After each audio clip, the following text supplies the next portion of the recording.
అలాగే 1984 సంవత్సరం, ఈ 1984 సంవత్సరంలో జనవరి 28 హైదరాబాద్లో ప్రబోధం అనే పత్రికని ఆవిష్కరించారు. ఈ ప్రబోధం అనేటువంటి పత్రిక పిడూరు జగన్మోహన్ రావు గారు ఆయన దానికి ప్రధాన సంపాదకుడుగా ఆ ప్రబోధం అనే పత్రిక కూడా అందులో మంచి మంచి మాస్టర్ గారు ఇచ్చినటువంటివి, ఇంకా మంచి మంచి వ్యాసాలు అవన్నీ కూడా అందులో వస్తూ ఆ పత్రిక కూడా అది ఆ రోజు ఆయన ఆవిష్కరించారు మాస్టర్ గారు. అందులో ఏంటంటే కేవలం తన రచనలనే కాకుండా సనాతన ధర్మాన్ని ప్రసాదించేటువంటి అవి అటువంటివి ఎవరివైనా సరే అవి ప్రబోధం అనేటువంటి పత్రికలో ప్రచురించాలి అని మాస్టర్ గారు ఆ సందర్భంలో చెప్పారు. అంటే మనం మాస్టర్ గారు రాసినటువంటివి అయితే మనం రాసేటువంటివి ఇదే అని కాకుండా మన జాతి కోసం వీటి కోసం ఎంతో మహనీయులు ఎంతమందో చేస్తారు. అలాంటి వాళ్ళు ఇచ్చినటువంటి వాటిని కూడా మనం దీంట్లో వేసి, అది పైగా ఏం చెప్పారంటే ఆ పత్రికలను కొంత వాటిని అందులో ఇచ్చేసి ఉచితంగా కొంత ఎక్కువ మందికి అని వాళ్ళు అనుకున్నారు. అంటే వాళ్ళు ఇన్స్పైర్ అయిపోయి మాస్టర్ గారు చెప్పిన దానికి అని అది వేసేసి మనం ఉచితంగా పంచిపెడితే చాలామందికి ఇలాగ వెళ్తాయి కదా అని వాళ్ళు ఆ బృందం వాళ్ళందరూ కూడా మాస్టర్ గారిని అడిగితే మాస్టర్ గారు ఏం చెప్పారంటే, అలా కాదయ్యా, ఉచితంగా చేసుకుని కాదు మాస్టర్ గారు అని చెప్పారని నామమాత్రంగా నామినల్ ప్రైస్ పెట్టి కనుక చేస్తే అప్పుడు ఏమంటే నిజంగా కావాల్సిన వాళ్ళు నామినల్ ప్రైస్ వాళ్ళే ఎక్కువ ప్రైస్ ఎక్కర్లేకుండా నామినల్ ప్రైసే కాబట్టి వాళ్ళకి ఇబ్బంది ఉండదు. నిజంగా కావాల్సిన వాళ్ళు అయితే నామినల్ ప్రైస్కి సద్వినియోగపడుతుంది. ఉచితంగా ఇచ్చామనుకో ఆ తీసుకెళ్ళి పడేసి ఎక్కడ పడేస్తారు.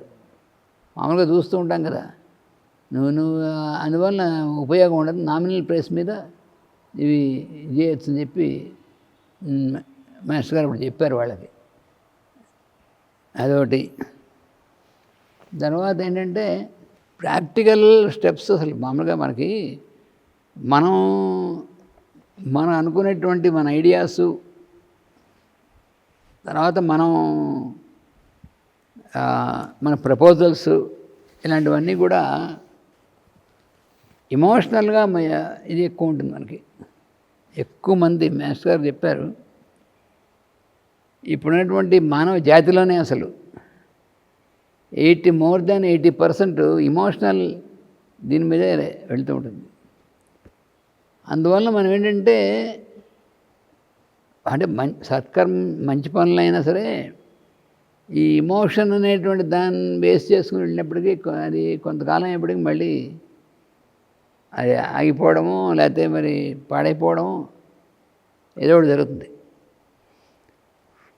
అందుకని ఇమోషనల్ కాకుండా డివోషనల్గా మాత్రమే కనుక జాగ్రత్తగా చేస్తే అది కంటిన్యూ అయిపోతుంది, శాశ్వతంగా నిలబడుతుంది.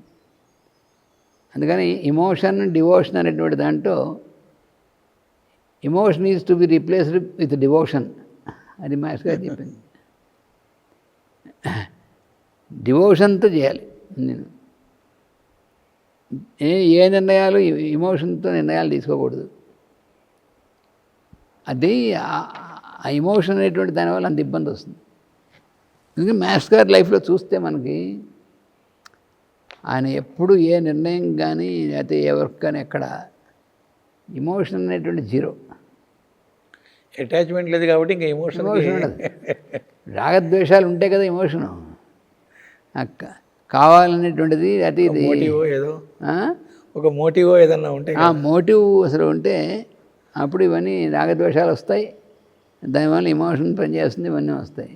అసలు మోటివే లేకుండా ఉన్నప్పుడు సామెత కూడా ఉంటే మోటివ్ లేకపోతే మోటివేషన్ ఎలా వస్తుంది అనుకుంటాం. అందుకని మోటివేషన్ అంటే అదే కదా, మోటివ్ ఉండి ఆ మోటివ్ మనని చేస్తుంటే దాన్ని మోటివేషన్ అంటారు. మరి మోటివ్ లేకుండా ఇదంతా ఎలాగా అసలు ఇది అవుతుంది అనేటువంటిది చాలామందికి అర్థం కాదు. మోటివ్ లేకుండా మన ప్రపోజల్ లేకుండా ఉంటే హయ్యర్ ప్రపోజల్, కాస్మిక్ ప్రపోజల్ ఏముందో అది మన ద్వారా పనిచేస్తుంది.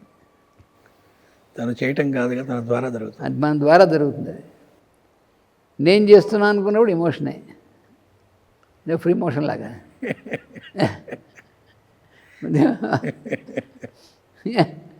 అయితే అది ఎందుకనే ఒక్కోసారి కాన్స్టిపేట్ అయిపోతుంటే, ఒక్కోసారి ఫ్రీ మోషన్ అయిపోతుంది. అలాగే మన లైఫ్ అంతా అలాగే ఏడుస్తుంది. అందుకని మనం కొన్ని పనులు అనుకుంటాం చేయలేము, కొన్ని పనులు అంటే మన మోటివ్ వల్ల, మోటివ్ కానీ మన దగ్గర ఉండి దానివల్ల రాగద్వేషాలు వాడికి లోనైతే మాత్రం ఎక్కడ అసలు దవదు, డిసప్పాయింట్మెంట్లన్నీ వస్తాయి. ఇప్పుడు నిజంగా మిథుల ఎగ్జాంపుల్ తీసుకోండి. మిథుల విషయంలో మాస్టర్ గారు అది ఆయన ఇమోషనల్గా కనుక డెసిషన్ అయితే అది ఎప్పుడే జరగలేదో మాస్టర్ అప్సెట్ అయిపోవాల్సిందే. అసలు అప్సెట్ అవ్వాలి, ఎప్పుడు అప్పే కానీ అప్సెట్ అవ్వడం ఉండదు ఆయన లైఫ్లో. రిగ్రెట్స్ లేవన్న వాళ్ళకి రిగ్రెట్స్ లేవు అసలు ఆయనకి.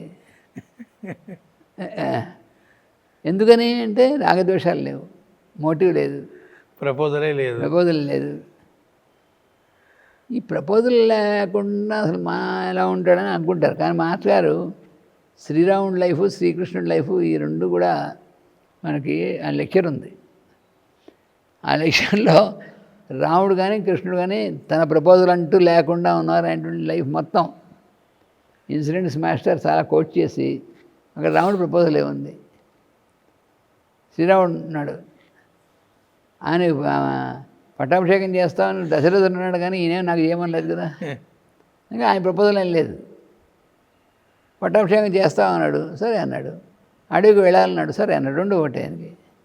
అందుకని ఆయన మోటివ్ లేదు, ప్రపోజల్ లేదు, ఏం లేవు. రాక్షసంహారం చేయమని ఋషులు అడిగారు, అంతే. కృష్ణుడు కూడా అంతే. ఎక్కడా మరి అందుకని మాస్టర్ గారిలో కూడా మనకు కనిపించేది ఏంటంటే ఆ రాముడు, ఆ కృష్ణుడు రిఫ్లెక్ట్ అవుతూ ఉంటారు. ఈయన ఎక్కడ ఏ యాక్షన్ను ఎక్కడ లేవు కదా. అందుకని ఈ మిథుల అలా అయిపోయింది ఏమిటి, నేను ఎంతో ఆశపడ్డాను చేద్దామని ఏం ఉండదు.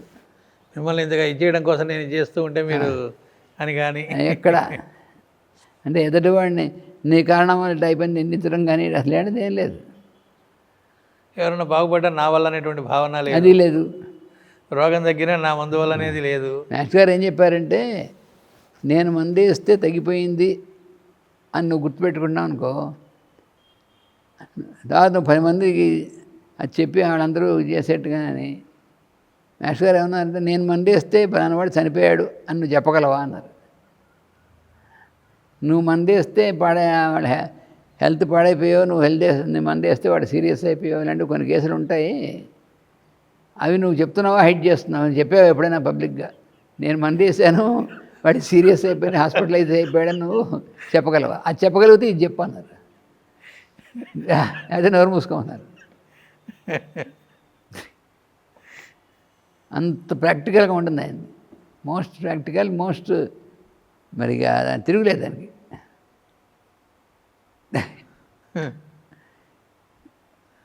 Most logical. మళ్ళీ నువ్వు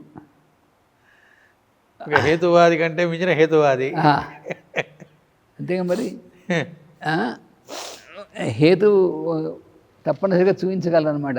అది ఇక్కడ ఏ విషయంలో హేతువాది అంటే దానికి హేతు ఏమిటో చూపించగలరు ఆయన. ఆ రకంగా హేతువాది.